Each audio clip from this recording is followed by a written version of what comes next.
عسلامة عسلامة، مرحبا بكم في كوزين بي منو. ان شاء الله تكونوا بألف خير ونعمة يا ربي. رجعت لكم فيديو جديد ورسالة جديدة. قبل ما نبدأ الفيديو كيف العادة نصلي على الرسول، اللهم صل وسلم وبارك على سيدنا محمد وعلى آله وصحبه أجمعين.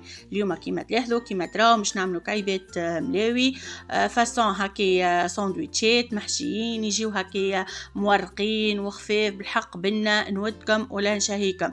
دونك اللي تزور القناة أول مرة نقول لها مرحبا بك، فضلا وليس أمرا اشترك في القناة وفعل الجرس باش يوصلك كل جديد. بالنسبة للمقادير متاعنا مش نستحقوا 500 جرام سميد، هذاك السميد الرطب بالباهي، عليه مغيرفة ملح وماء دافي للعجن. هكا هذوما هكا مكونات البات متاعنا متاع الملاوي. بالنسبه لي انا اليوم مش نخدمها في العجان الكهربائي، انتم تنجموا تخدموها بيدكم ما فيها حد شيء. جيست هكا الملاوي وسر النجاح الملاوي هو انكم تعجنوه بالباهي حتى لين يولي هكايا هكايا ترشق وتكون هكايا ليس. وكما تلاحظوا كما تعرفوا الملاوي لازمها تتخدم بالباهي. دونك خليتها 5 دقائق بالعجان الكهربائي حتى لين تعجنت لي بالباهي. مش ناخو هكايا بول، صبيت هكايا شويه زيت فيها ومش نرمي العجينه متاعي ونخليوها ترتاح. كيف راهي الملاوي تحب برشا الراحه، نخدموها بالباهي وكيف نخليوها ترتاح. ماذا بينا يكون هكايا. بالنسبه لي انا خدمتها الصباح بكري وخليتها ارتاحت مده زمنيه باهيه، معناتها بديت نعجن فيها من 8 هكاك متاع الصباح وطيبت مكعبات الساندويتشات متاعي ولا الكعبات الملاوي الفارسي طيبتهم مع نصف النهار هكاكا. ولا كيما تلاحظوا مش ندهنها هكايا بالزيت بالباهي كيما تلاحظوا، ومش نغطيها بالباهي مش نغطيها بابي سلوفان باش ما يدخللهاش الهواء ونخليها ترتاح. كيما قلت لكم لازمها قد ما ترتاحوها قد ما تكون خير.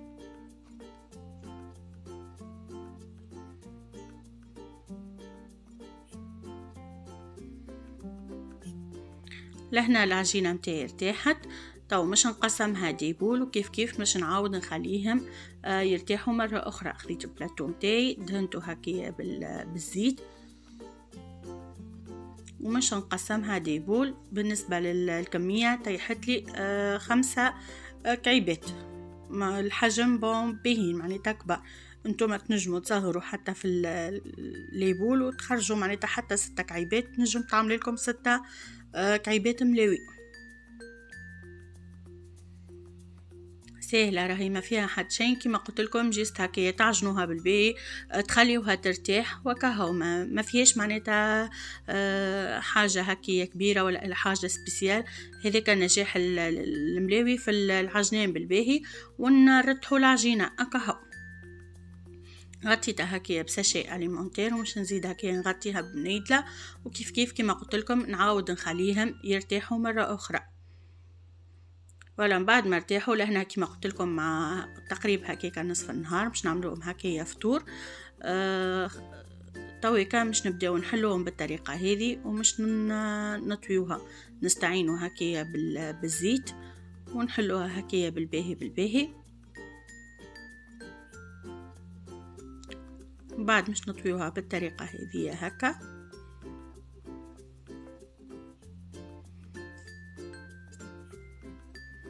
فوالا كيما تلاحظوا كيما موضح في الفيديو. نعاود نخليهم في الطبق وهكا نكمل الكعيبات اللي عندي الكل بنفس الطريقة.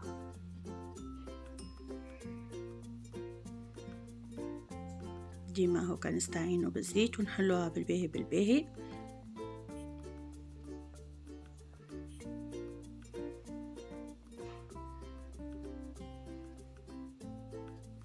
فوالا ريتوها كي شاكا الطوانة وتمشي معنا.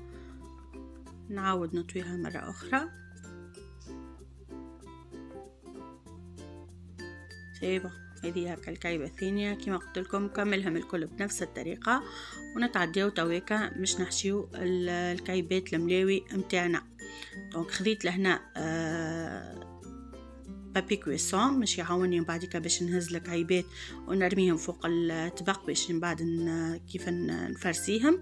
ناخذ هكايا اول كعيبه خدمناها نحلها بالطريقه هذه بالنسبة للفرصة عندي زيتون أخضر هكايا مفصص، هريسة، جبن، طن هكا صفيناه من الزيت متاعو، جبن عندي موتزاريلا، وعندي بيض مسلوق.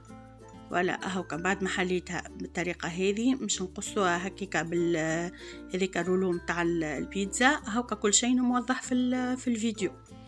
هكيكا بالطريقة هذه تجيكم هكايا مرقة، بالحق راهي تجي ياسر بنينة خفيفة، ما تجيش هكايا يابسة، تجي هكايا بنينة نوتكم بالحق ولا نشهيكا.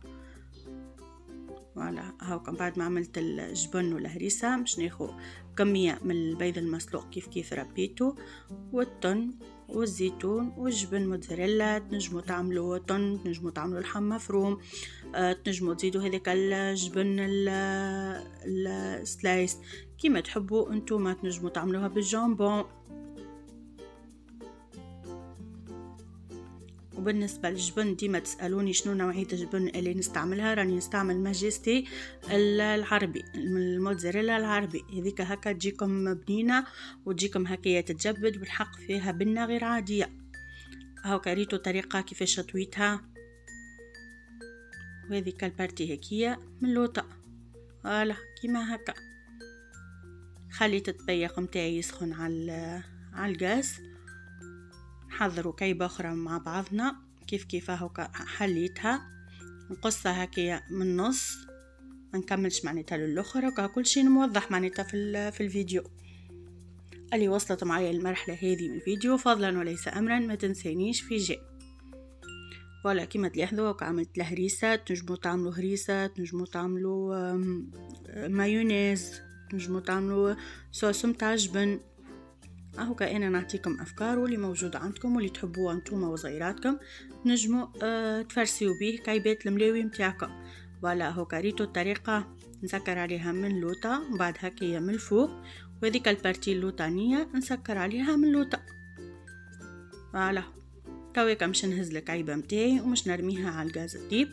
كما قلت لكم خليت الطبيق متاعي يسخن، وهو كريتو نسهل عليا العملية باش نهزها وما تتقطعليش الكعيبة. بالحق يسهل عليكم الخدمة البابي كويسون. واذا كان البلان دو ترافاي متاعكم قريب حذا الغاز هو تنجموا تستغنيوا عليه البابي كويسون. شوفوا كل مرة هكيا نقلبها من جهة حتى لين تطيب بالباهي. بالنسبة للنار نحطها متوسطة، منحطيش قوية برشا ومنحطيش ناقصة برشا ضعيفة، وهو كان ندور عليها هكا من الجوانب الكل. وهذه كعيبتنا حاضرة، وهذه الكعيبة الثانية زادة كيف مش نطيبها بنفس الطريقة. هو تشد روحها من اللوطة نقلبها من الجهة الثانية وعلى جناب حتى تطيب. وإذا كعيباتنا بعد ما طابوا بالحق نودكم ولا نشهيكم إن شاء الله جربوها الوصفة وإن شاء الله تعجبكم. وإذا كان جربتوها ما تنسوش بالشاركوني تطبيقاتكم على الجروب فيسبوك كويزين باي منو. بارتاجيو الوصفة بين حبايباتكم وصحيباتكم باش تعمل فائدة، وفي وصفة قادمة إن شاء الله. مسلمة.